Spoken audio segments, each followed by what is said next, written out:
y que hay que tenerlo muy en cuenta, mi querida Lili. Sí, es un tema bastante delicado, de mucho interés, en el cual hay que tener también mucha capacidad para captar diferentes momentos y situaciones de la vida, porque hoy vamos a hablar de cómo identificar y prevenir el abuso sexual infantil. Y por eso nos acompaña la doctora psicóloga María Isabel Cardona. María Isabel, bienvenida. Gracias, y yo. Un placer que estés aquí con nosotros. Hola, Dani. Hola, Mari, ¿cómo estás? Bienvenida. Qué bueno verte, como siempre. Bienvenida, María Isabel. Gracias. Por favor. Óyeme, tema delicado, Muy delicado. tema bastante confuso, porque la gente habla del abuso sexual infantil, pero hay diferentes tipos de abusos, no solamente el infantil. Así que, doctora, tomemos qué tan grande es el porcentaje de abuso infantil. Empezamos en Colombia para no hablar del mundo. Bueno, de antemano, buenos días. Gracias por la invitación. Siempre un placer siempre un placer estar aquí con ustedes y compartir con nuestros televidentes un tema de tanto interés como es el abuso sexual en la etapa infantil. Cuando hablamos de estadísticas, nosotros, para el año 2023, por ejemplo, Jairo, esa estadística se toma desde enero hasta agosto del 2023 y según cifras de la Policía Nacional se registraron más de 8.300 casos de abuso infantil. ¿Sexual? Sí, abuso sexual infantil. A nivel nacional. A nivel nacional. Dentro de esos 8.300 casos aproximadamente hubo unos 4.600 que obedecían únicamente a menores de edad. Estamos hablando más de la mitad. Claro. Es decir, cuando son mayores de edad no se considera abuso infantil. ¿Hasta qué edad? Me imagino que hasta los 18, ¿no? Es abuso infantil, porque Así legalmente después de los 18 que ya tú puedes tener sexo legal. Así es, Jairo. Pero entonces, la mitad. Más de la mitad, un poquito más de la mitad. Doctora, ¿cuáles son esos signos o síntomas que pueden identificar y que nos hacen ver que un niño está padeciendo esta situación, que está siendo abusado sexualmente? Bueno, dentro de los síntomas o dentro de los signos que nosotros podemos identificar, conviene aclarar primero que todo que estos signos también se pueden asociar a otro tipo de traumas, ¿sí? Aquí lo que vamos a resaltar es que cuando esos signos se presenten, quiere decir que es un signo que necesita especial atención, ¿ok? Entonces, dentro de estos síntomas o dentro de estos signos tenemos cuando el niño de pronto lo vemos que comienza a tener de pronto a retraerse, a aislarse. Es un niño que de pronto, y no es usual, en su conducta no es usual. Entonces vemos que es un niño que comienza de pronto a tener pesadillas, no duerme bien, ¿sí? Es un niño que sus juegos, por ejemplo, con otros menores, inclusive con otros menores y aún con sus mascotas, son juegos que tienen contenido sexual. Y a veces lo hacen en pintura, ¿no? A veces también pintan. Pero exacto. Doctora, antes de seguir, hay dos tipos también de abuso infantil sexual. Cuando es familiar, que se ve mucho, y cuando es exterior. Entonces, supongamos, ¿en qué momento? Supongamos, cuando es familiar, tal vez se dan más cuenta la profesora en el colegio, y cuando son exteriores se dan más cuenta los papás. Me imagino que también son dos tipos de situaciones diferentes, ¿no? Bueno, en cuanto a los tipos de abuso, tenemos los tipos de abusos que se orienta más que todo a lo que es abuso con contacto y sin contacto físico. ¿Okay? Porque también hay que aclarar que no solamente está dentro del marco del abuso sexual infantil donde hay coito, sino donde también se presentan conductas, o sea, toda conducta, tocamientos y demás, sí, claro. toda conducta donde se lleva a un menor que no tiene el suficiente desarrollo cognitivo, emocional, para comprender la situación, para detener la situación, para decidir sobre la situación. Entonces a ese menor se le imponen conductas de tipo sexual, tocamientos. Aquí le mostramos también imágenes pornográficas a los niños cuando los exponemos a ver este tipo de material pornográfico. Esto también está dentro del marco del abuso sexual infantil. Lo que tú decías en cuanto a si es en la familia o es fuera de la familia, eso juega un papel importante a la hora de hablar de las consecuencias, porque hay que tener en cuenta que varios factores. Por ejemplo, cuando el abuso se da dentro del núcleo de la familia, que desafortunadamente Se da a menudo, ¿no? se da mucho más dentro del núcleo de la familia, ¿sí? Los abusadores son personas que están cercanas al círculo de la familia del menor. Son personas que logran ganarse la confianza de la familia, la confianza del menor, y es así como logran perpetrar su hecho delictivo. Que incluso a veces son hasta el mismo papá, Sí, que es lo el peor. abuelo, el tío. Así es. Y eso quería preguntarle justamente, ¿qué conduce a una persona que cambie su comportamiento psíquico, emocional, no sé, todo lo que interviene en esto, para convertirse en el principal victimario de estos menores de edad? Entendido que ese victimario es justamente quien accede carnalmente o le muestra las imágenes. La persona que está abusando. La persona que está cometiendo el abuso y que normalmente está dentro del núcleo familiar. ¿Qué pasa en la cabeza de una persona como esta? Es lo que uno se pregunta muchas veces. Sí, es complicado, pero si hablamos de pronto, ahí estamos hablando del perfil Exacto. del abusador. Claro. Ya, entonces, hablando de lo que es el perfil del abusador, este tipo de personas, sin lugar a duda, o sea, hay una línea muy delgada o muy difusa entre lo que es ese afecto filial, ese afecto de lo que es la familia del abusador hacia el niño. Estamos hablando de un familiar. Ok. Pero claramente también se evidencia en ese tipo de personas que son personas que son incapaces de relacionarse o de establecer una relación sólida con una persona Normal. de su edad. Ok. ¿Sí? Entonces tienen esa tendencia de interés.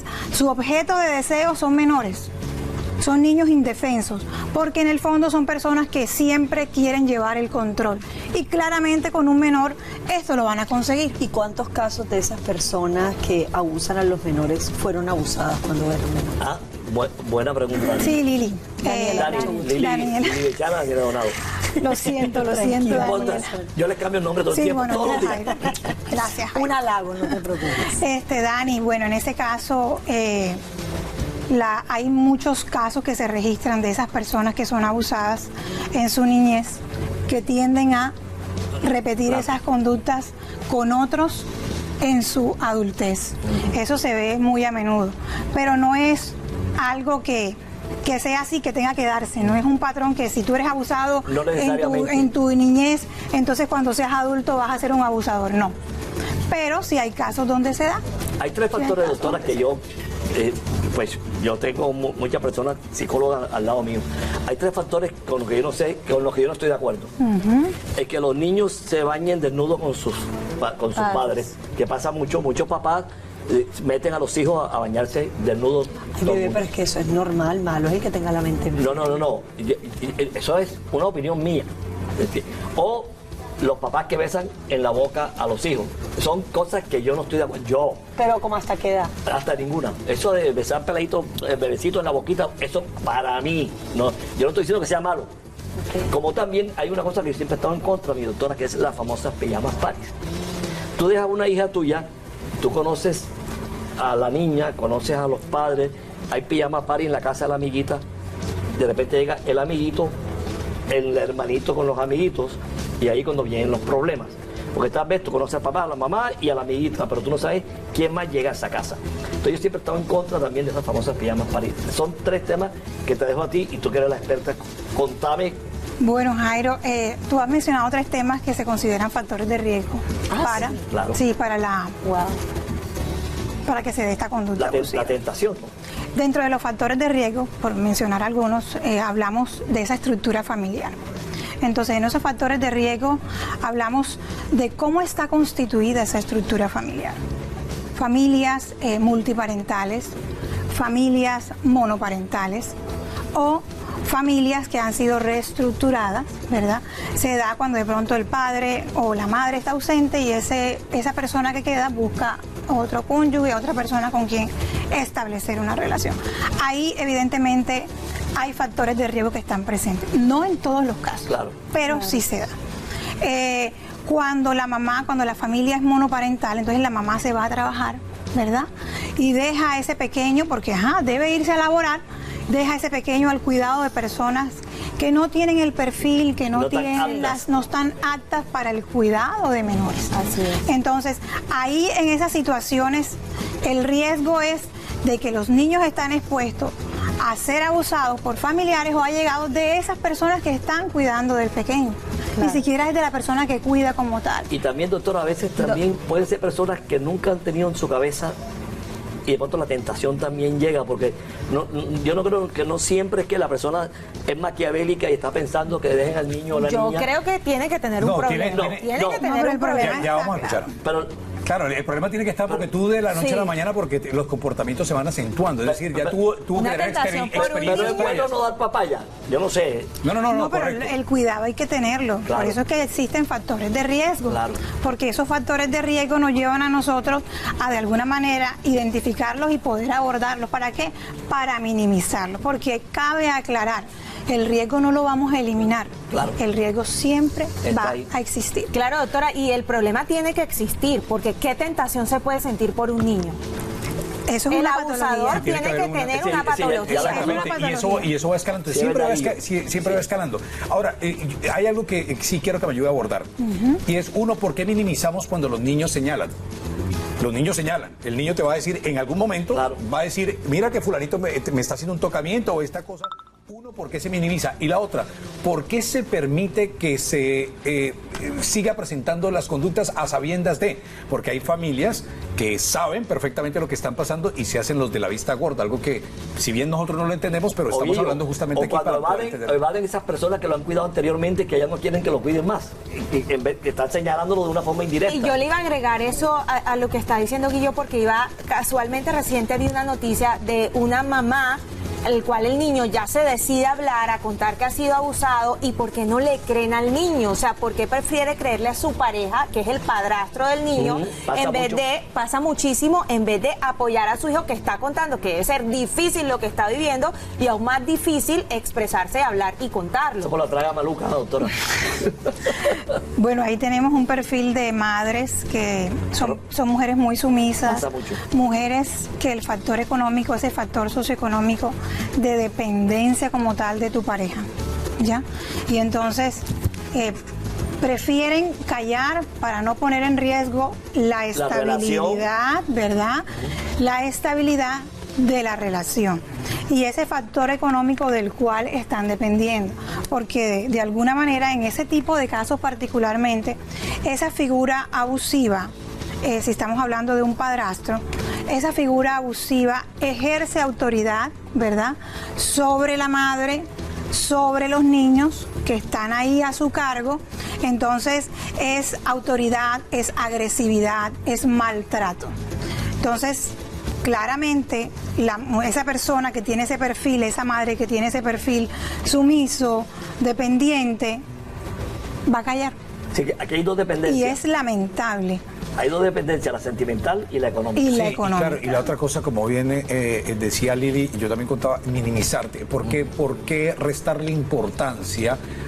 Los niños lo dicen. Claro. Claro. Los avisos. Claro, y cuando salen a la luz pública todo este tipo de cosas, uno lo lee en la fiscalía y demás, y uno dice, pero ya el niño lo ha dicho, ¿por qué no le prestaron atención? Así es.